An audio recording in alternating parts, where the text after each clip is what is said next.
Agora, simplesmente, o pré-candidato que mais cresce nas pesquisas presidenciais. Ele que tem um plano concreto para mudar esse país. Façam barulho para Renan Santos!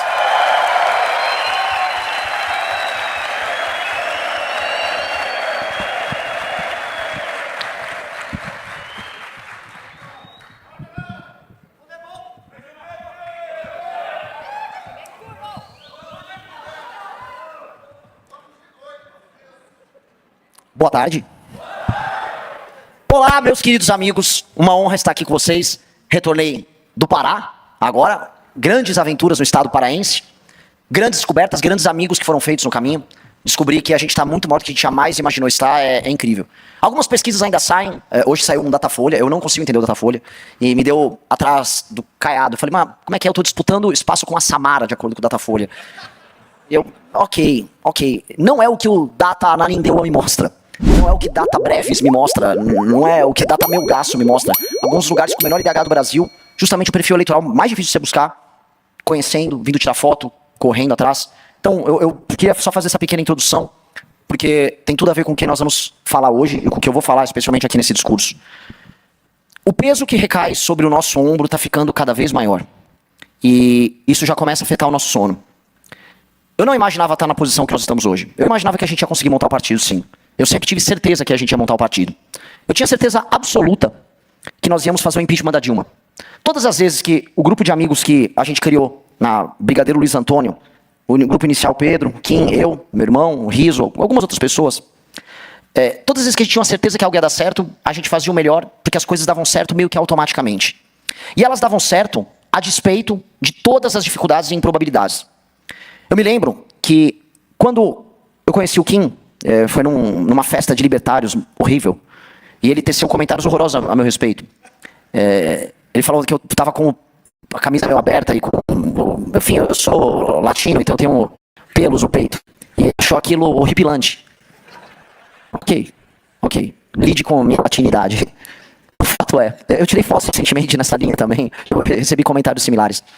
Mas ali eu conheci ele, e quando houve o segundo turno entre Aécio Neves e Dilma Rousseff em 2014, nós tentamos lutar contra a Dilma, chamamos um amigo, Danilo Gentili, para trabalhar conosco no vídeo, e mesmo assim, fazendo um impacto grande, a Dilma venceu. E ali não havia mais nenhuma esperança, e esse é o ponto que eu queria colocar. Não havia mais esperança de nada, porque o PT havia vencido, e todo mundo que ficou atônito, que mesmo com o escândalo do Mensalão estourando, mesmo com a Lava Jato já funcionando, mesmo o escândalo do Petrolão já sendo descoberto pelas pessoas, mesmo com as manifestações de 2013 tendo acontecido, as pessoas elegeram o PT. E aí, daquele pequeno escritório, sem nenhuma probabilidade de vitória, a gente se insurgiu como a última esperança. E a verdade é que o impeachment da Dilma Rousseff foi a última esperança de uma geração. O último ato de resistência. E a história é cheia desses atos. Os atos improváveis que são feitos imaginando a própria derrota. Eu sei que é clichê citar esse exemplo, mas o que foram os 300 de Esparta, além de um grupo de homens que foram para a derrota certa? Eles se encaminharam para a derrota certa. E esse ato de resistência final foi maior do que todas as vitórias que o grupo deles, os gregos, tiveram depois. Essa história de empreender a última resistência, de ser a última esperança, é a história mais inspiradora que a gente pode ouvir. E a gente tentou ser a última esperança naquela época, e contra todas as probabilidades, sem dormir, sem recurso, rodando o Brasil a pé, nós nos construímos, nós aprendemos a trabalhar em conjunto, e nós vencemos. E foi ali que eu descobri o melhor de mim, o melhor do meu irmão, o melhor do Pedro, e o melhor do Kim. Porque ao Kim coube o papel muito estranho de ser colocado com 18, 19 anos de idade como porta-voz daquilo tudo. Ele que fazia os debates, ele que ia na televisão, ele que respondia os questionamentos. Boa parte das reuniões de articulações era ele a fazer, com 18 a 19 anos. E eu trabalhar com um cara como ele, eu era um privilegiado. Nunca trabalhei tão bem com alguém na minha vida. Era um privilégio trabalhar com ele. As ideias, as inovações, a confiança de que quando você entregava a bola para ele, ele vai fazer o gol. Ele, nesse sentido, ele é o oposto do Rafinha. Piadas com Copa. É certeza de gol. E essa confiança a gente teve. Amigos saíram, amigos chegaram, o Arthur narrou a chegada dele, o Guto narrou a chegada dele, a Amanda chegou depois. E nós fomos, novamente, aqueles a empreender a última resistência, que era a resistência contra o bolsonarismo no nosso próprio campo. Fomos os únicos a se insurgir contra uma traição no próprio campo. Nós fomos até o precipício, E as pessoas que saíram às ruas para derrotar o PT olharam para nós e falaram: por que você ainda não pulou? Pula aí do precipício. Vocês não têm mais utilidade. O Kim foi o primeiro a pular. Pulou, foi lá, se esborrachar no chão. E nós cumprimos esse papel de empreender a última resistência dentro de um campo político prostituído. Um campo político de fracos e canalhas. Eu tenho vergonha de ser chamado de direita no Brasil. Porque a direita no Brasil é composta por fracos, vagabundos, oportunistas e canalhas. Porcos, ratos que se aliaram por voto com o senhor Jair Bolsonaro nos piores momentos da direita do nosso campo. Campo de vagabundo. Só tem vagabundo no campo da direita. Nenhum deles é homem. Eu olho os demais pré-candidatos da direita à presidência da República e eu vejo homens que nos momentos difíceis se acovardaram. Eu vejo o Eufíates, aquele corcunda que se aliou aos persas por não ser capaz de estar junto com os espartanos. Todos eles que agora ousam balbuciar uma crítica ao Flávio Bolsonaro. Mas lá em 2020 ninguém balbuciou nada. Eles soluçavam com as bolas do Bolsonaro na boca deles. Essa é a grande verdade. Na dificuldade, a gente se propôs a ser a última esperança e veja só, nós fomos largados ao relento. E à época, nós decidimos, por conta de uma operação policial canalha tocada pelos nossos inimigos, nós decidimos fazer uma reunião para fechar o MBL.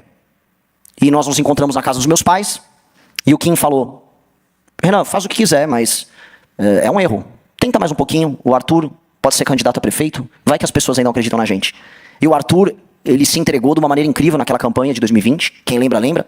E havia uma espécie de Samara, na época, né, não lembro o nome dela, mas era uma mulher do PSTU, a Vera Lúcia, que também aparecia na frente do Arthur nas pesquisas.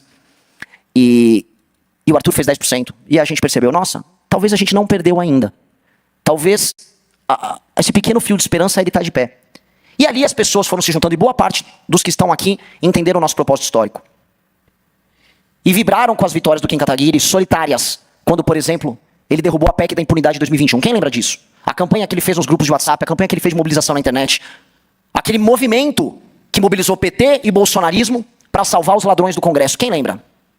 Em 2022, o Kim foi cancelado, tentaram derrubar o mandato dele. Nós estivemos com ele, e quando logo em seguida o Arthur foi cancelado, e eu em menor escala também fui, foi ele a nos defender. Foi ele prejudicado do ponto de vista da saúde, ali, sendo cancelado, sendo detonado, sendo chamado de nazista por conta de uma participação no podcast. Foi ele a ter que segurar a onda, recolher os cacos e defender os amigos que foram para a Ucrânia. Isso tem um peso que ninguém vai entender. Hoje, como paralelo, eu vejo os nossos concorrentes da direita, direita, verde e amarelo, se matando entre si. Michele odeia Flávio, que odeia Nicolas, que odeia Zema, que odeia Caiado, que odeia Jair, que odeia Michele, que com certeza odeia Jair. Odeiam-se todos, porque não há amizade verdadeira entre eles. Não há nem a amizade fraterna de amigos verdadeiros ou de membros da própria família, e tampouco a amizade de compromisso, porque é um campo político prostituído, um campo político vendido, um campo político de fracos. Um campo político que parte dele já começou a se arrastar atrás de mim em pequenos municípios. Começou a acontecer, amigos. Começou a acontecer. Já vi no Pará. Já vejo algumas laranjas, podres, mas laranjas, se aproximando. Una a direita também. O Renan está unindo a direita. Não vou unir essa direita. Eu vou liderar o campo, o que é muito diferente de me unir com um fraco. Nós nascemos para liderar. Sempre. Fomos nós a liderar nos piores momentos. E seremos nós a liderar nos melhores momentos. Em 2022, quando participando das eleições, uma lição muito dura, a Amanda e o Renato não conseguiram vencer. O Kim me chamou na rua, o Kim estava chorando e falou: eu vou concorrer com a prefeito, eu vou concorrer para prefeito. E aí naquele período que ele começa a se construir como pré-candidato a prefeito de São Paulo, já aparecendo com 10% em algumas pesquisas, a gente começa a perceber que não haveria o partido para ele. E enquanto isso, enquanto ele tentava construir, a gente estava do outro lado, com muitos de vocês, construindo a nossa própria casa. Essa casa aqui. A gente estava construindo, porque ali a gente estava avisando.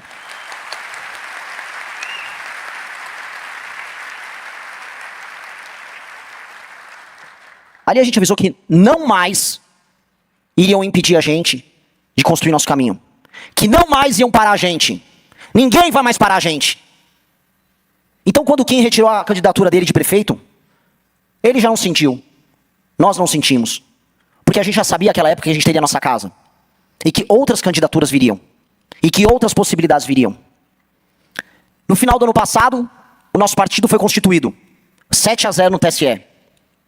Ratos que foram do MBL estão rodando o podcast como as prostitutas que eles são, porque são fracos. Dizendo, foram conversar com ministros do Supremo para passar. Ratos. Todos ratos.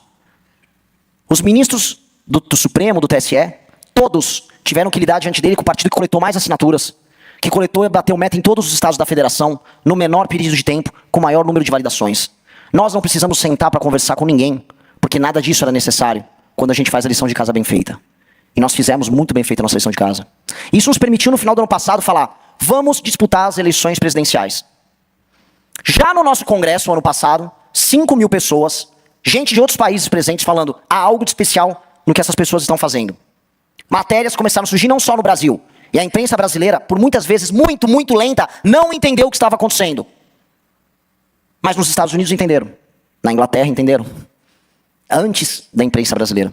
Quando as pessoas aparecem assustadas: eles estão liderando entre os mais jovens. Eles já deveriam saber isso quando nós já estávamos coletando as assinaturas com milhares de jovens nas ruas. Ou quando qualquer estatística de YouTube demonstrava que a gente era o grupo que mais crescia nas redes sociais com esse grupo social. Aí esse grupo falou: Renan, é você. Eu falei: ok. Nunca fui candidato. Mas eu entendi que teria que ser eu. Começo a rodar o Brasil. Começamos a montar o time. Renato, Oliver começam a organizar as chapas ao redor do Brasil. Milhares de líderes nossos que nunca foram candidatos também começaram a passar pela árdua tarefa de se tornarem candidatos. Os que estão aqui perderam a eleição, Bertolucci, por pouco, por 4 votos. Estão agora diante da própria casa, diante da chance de vencer. E você será deputado. Outros se juntaram no caminho. O Léo, que está aqui. Outras que eram militantes, como a Ludmilla, se tornou uma candidata. Muito possivelmente uma deputada federal eleita. Outros, como o Ítalo, o melhor vereador que eu conheci, está aqui pronto para se tornar deputado estadual. Eu não vou ficar dando o nome de todo mundo, senão vou parecer aqueles políticos tradicionais. Mas todo mundo tem sua jornada nisso. E eu comecei a minha. Eu comecei a rodar o Brasil 0,5%, 1%, 2%, e botando a seguinte meta. Primeiro, chegar no tal do 1%, porque aí as pesquisas vão me colocar de maneira reiterada. Depois, ultrapassar os governadores. Aconteceu. Depois, chegar aos 10%, antes de agosto. E já comecei a parecer bem próximo disso, tanto nos trackings quanto em alguns estados. Depois, buscar o Flávio e depois derrotar o Lula. Isso soava uma loucura, como soa a loucura montar o partido e como soava a loucura a gente naquele pequeno escritório derrubar a Dilma Rousseff. Mas a loucura persistiu. E a loucura começou a se transformar naquilo que eu citei logo no começo dessa fala. Diante de um quadro em que Flávio Bolsonaro, herdeiro da família de ladrões, filho mais velho dos idiotas, deputado estadual da rachadinha, senador favorito do Vorcaro, e incapaz de vencer o Lula no segundo turno, em qualquer circunstância, diante do cenário em que ele está em segundo, de maneira lógica, a última esperança para vencer o Lula é essa turma que está aqui. Nós, novamente, somos a última esperança.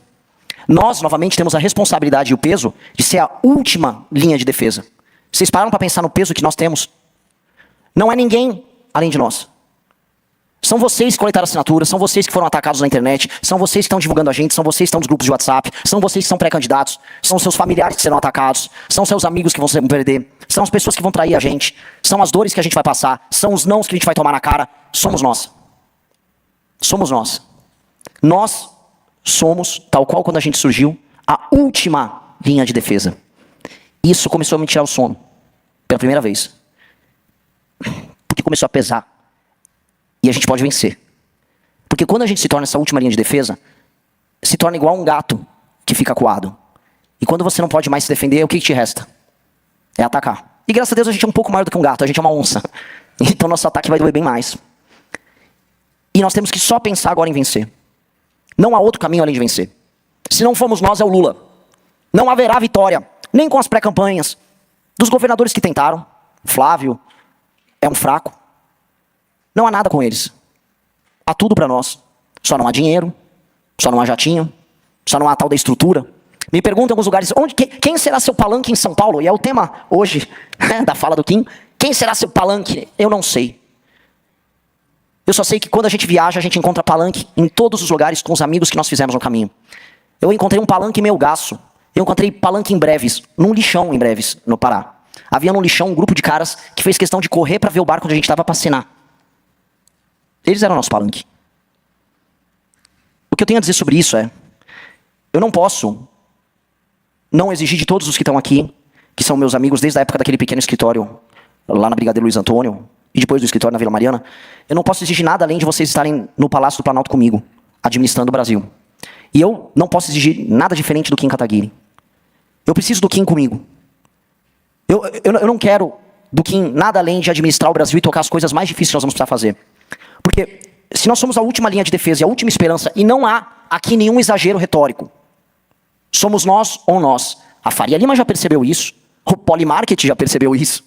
As pessoas que juntam Lé com o CREA já entenderam isso. O que nós temos que fazer agora é ir para essa jornada imaginando que a gente pode provavelmente perder.